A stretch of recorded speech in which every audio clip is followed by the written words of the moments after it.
বিকেল হতে না হতেই বিপ্লব এখানে রথ নিয়ে বেরিয়ে পড়েছে রথ টানবে বলে, নিজেও সাজুগুজু করেছে। আসলে এই কনসেপ্টটা এবছর ওর কাছে একদমই নতুন, তাই জন্য ও ভীষণই এক্সাইটেড ছিল, সেটা ওর মুখের হাসি দেখেই বোঝা যাচ্ছে। So hello everyone, welcome to my another blog.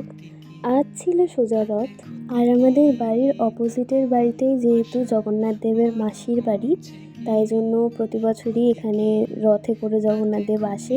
আর সেই কারণেই আমাদের এখানটা ভীষণ সুন্দরভাবে সাজানো হয়েছিল। আর এখানে রথ আসতে না আসতেই প্রচুর ভিড় হয়ে যায়, যেই জায়গাটায় কিছুক্ষণ আগে ফাঁকা ছিল।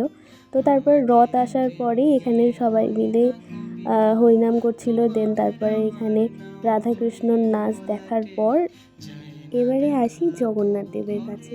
দেখো কী মিষ্টি লাগছিল দেখতে, যখন রথে করে উনি এলেন এত ভালো লাগছিল চারিপাশটা যে কী বলবো। তো তারপরেই ও চলে আসে আমায় নিতে, কারণ আমরা এখন যাব রথের মেলায়। যেহেতু মেলায় অনেক ভিড়, গাড়ি নিয়ে তো আর যাওয়া যাবে না, তাই প্রথমেই চলে গেলাম ওর বাড়ি। ওদের বাড়িতে গাড়িটা রেখে দেন আমরা দুজন মিলে এখন যাচ্ছি মেলায়। ভিড়ের কথা বলতে না বলতেই এখান থেকেই ভিড় শুরু হয়ে গেছে, কারণ আমাদের এখানে পুরীর রথের মতো আকৃতি বিশিষ্ট 3টে রথ টানা হয়।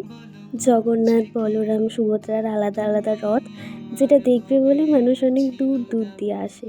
চলো তোমাদের একটু সামনে দিয়ে দেখাই।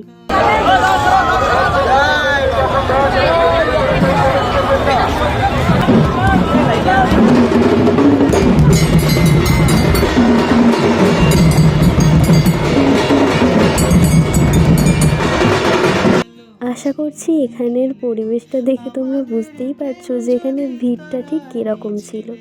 তাও এত ভিড় ঠেলে আমরা শেষমেশ পৌঁছাই মেলার ভেতর গিয়ে, যেখানে অ্যাকচুয়ালি মেলাটা বসেছে। তো ভেতরে গিয়েই এখানে অনেক দোকান ছিল, মানে সাজার জিনিসে। তো সেখান থেকে আমি কিছু কিনে দেন এখানে অনেক রাইডস ছিল, ছোটদের বড়দের, বাট এই সমস্ত রাইডস ছেড়ে আমরা চুজ করি এইটাকে ভয় পাওয়ার জন্য। আমি অবশ্যই এই সমস্ত বিষয়ের দিক দিয়ে একটু বেশিই পাকা, বাট ও ঠিক অভ্যস্ত নয়, তো তাই জন্য ওর একটু ভয় লাগছিলো। বাট আমি তো উঠবই। তো ওইসব বাদ দাও, দেখো এখানে শুরু হয়ে গেছে মটকা খেল। দেন এখান থেকে নেমেই আমার চোখে পড়ে এই কিউট কিউট জিনিসগুলো, বাট ও আমাকে মুখের ওপর সাফ না করে দেয়।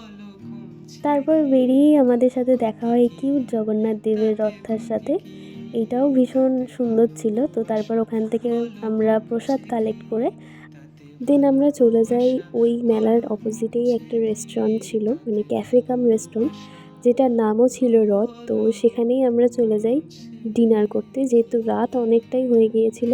বাট তোমরা এখান থেকে একবার মেলার ভিড়টা দেখো, মেলায় ভিড় কমছে না।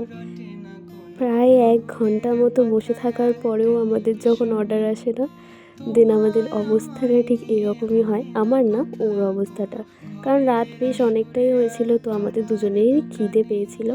তো অনেকক্ষণ অপেক্ষা করার পর এখানে আমরা ফ্রাইড রাইস আর চিলি চিকেন অর্ডার করেছিলাম।